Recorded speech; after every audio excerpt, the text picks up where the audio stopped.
Hi friends, welcome back to series smart house. ఈరోజు వీడియోలో మీ అందరి కోసం రాజస్థాన్లో బాగా ఫేమస్ రెసిపీ అయినటువంటి ఆలూ జోధ్పురి ఫ్రై రెసిపీని షేర్ చేయబోతున్నాను. ఈ ఆలూ జోధ్పురి ఫ్రై రెసిపీని చాలా తక్కువ ఇంగ్రీడియంట్స్ తోటి తక్కువ టైంలో ఫాస్ట్గా టేస్టీగా తయారు చేసుకోవచ్చు. అంతేకాకుండా ఈ వర్షాకాలంలో మనం అప్పటికప్పుడు తినాలనుకుంటే రైస్కి కాంబినేషన్గా చాలా సూపర్గా ఉంటుంది ఈ రెసిపీని స్టార్ట్ చేసేద్దాం. దానికోసం ఈ విధంగా స్టవ్ మీద ఒక బౌల్ని పెట్టుకొని అందులో ఒక 1 or 2 గ్లాసెస్ వరకు వాటర్ని యాడ్ చేసుకోవాలి.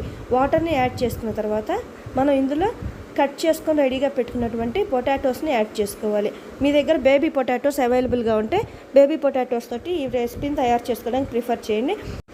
ఎందుకంటే బేబీ పొటాటోస్తో తయారు చేసేటువంటి ఫ్రై యొక్క టేస్ట్ అనేది మామూలు పొటాటోస్తో పోల్చుకుంటే ఇంకా సూపర్ యమ్మీగా ఉంటుంది. ఇలా పొటాటోస్ని యాడ్ చేసుకున్న తర్వాత ఇందులో పొటాటోస్ ఫాస్ట్గా బాయిల్ అవటం కోసం మనం కొద్దిగా సాల్ట్ని యాడ్ చేసుకోవాలి. ఇలా సాల్ట్ని యాడ్ చేసుకున్న తర్వాత కొద్దిగా పసుపును కూడా యాడ్ చేసుకోవాలి. పసుపుని యాడ్ చేసుకోవటం వల్ల పొటాటోస్కి మంచి కలర్ అనేది యాడ్ అవుతుంది. ఈ రెండింటిని యాడ్ చేసుకున్న తర్వాత ఒకసారి వాటర్లో బాగా మిక్స్ చేసేసేయండి. ఇలా మిక్స్ చేసేసి లిడ్ పెట్టి క్లోజ్ చేసి ఒక 15 to 20 minutes వరకు కుక్ చేసుకోండి. మీకు స్టవ్ మీద విడిగా పెట్టుకొని కుక్ చేసుకోవడానికి టైం లేకపోతే కుక్కర్లో పెట్టుకొని ఒక 5 to 6 విజిల్స్ వచ్చే వరకు కంప్లీట్గా కుక్ అయ్యేదాకా కుక్ చేసుకోండి. ఇప్పుడు మనకు పొటాటోస్ కూడా కుక్ అయిపోయి రెడీగా ఉన్నాయి. కావాలంటే చూడండి, మీకు తీసి చూపిస్తాను. 20 minutes కుక్ అయిన తర్వాత పొటాటో మనకి పర్ఫెక్ట్గా పసుపును అనేదాన్ని పర్ఫెక్ట్గా పీల్ చేసుకుంటుంది. ఇప్పుడు మనకు పొటాటో కూడా సాఫ్ట్ అయిపోయి రెడీగా ఉంది.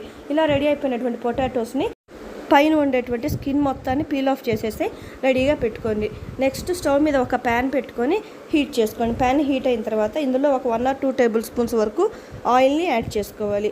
మనం ఈ ఫ్రై రెసిపీని తయారు చేసుకోవడం కోసం ఆయిల్ని కూడా చాలా తక్కువగా యూజ్ చేస్తాం.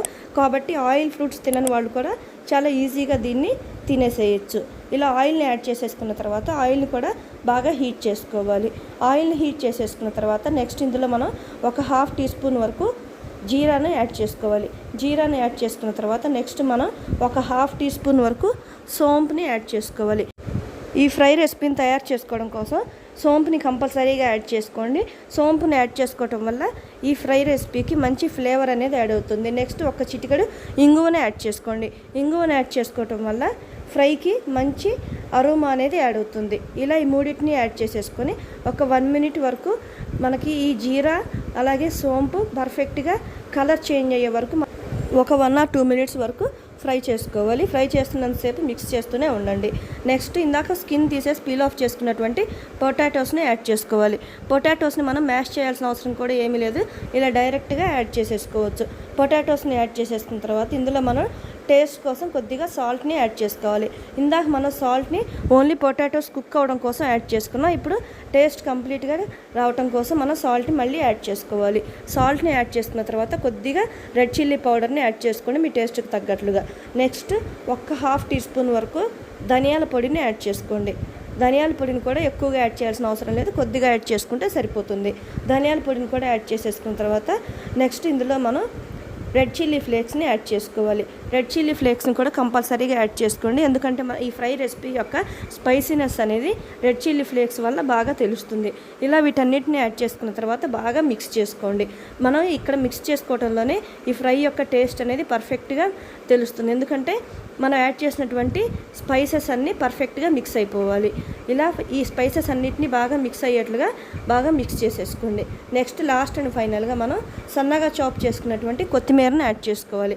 కొత్తిమీరని యాడ్ చేసుకున్న తర్వాత స్టవ్ ఆఫ్ చేసేసుకొని తిరిగి మళ్ళీ ఒక 1 or 2 minutes వరకు కొత్తిమీర కూడా కుక్ అయిపోయేదాకా ఫ్రై చేసుకోండి. ఇలా కుక్ చేసుకొని ఫ్రై చేసుకున్న తర్వాత నెక్స్ట్ ఈ ఫ్రై మొత్తాన్ని మనం సర్వింగ్ బౌల్లోకి తీసుకొని సర్వ్ చేసుకొని పైనుంచి మరికొంత కొత్తిమీరని గార్నిష్ చేసుకొని యాడ్ చేసుకుంటే మనకి ఫ్రై రెడీ అయిపోతుంది. ఇలా ఈ విధంగా తక్కువ టైంలో తక్కువ ఇంగ్రీడియంట్స్ తోటి చాలా ఫాస్ట్గా తయారు చేసుకునేటువంటి ఈ ఫ్రై రెసిపీని రాజస్థానీ వాళ్ళైతే వాళ్ళ యొక్క రోటీస్తో పాటు దీన్ని కాంబినేషన్గా సర్వ్ చేస్తారు. మన తెలుగు వాళ్ళం కావాలంటే ఈ ఫ్రై రెసిపీని సాంబార్ రైస్లో కానీ పప్పు రైస్లో కానీ సర్వ్ చేసుకొని కాంబినేషన్గా దీన్ని టేస్ట్ చేస్తే సూపర్గా ఉంటుంది.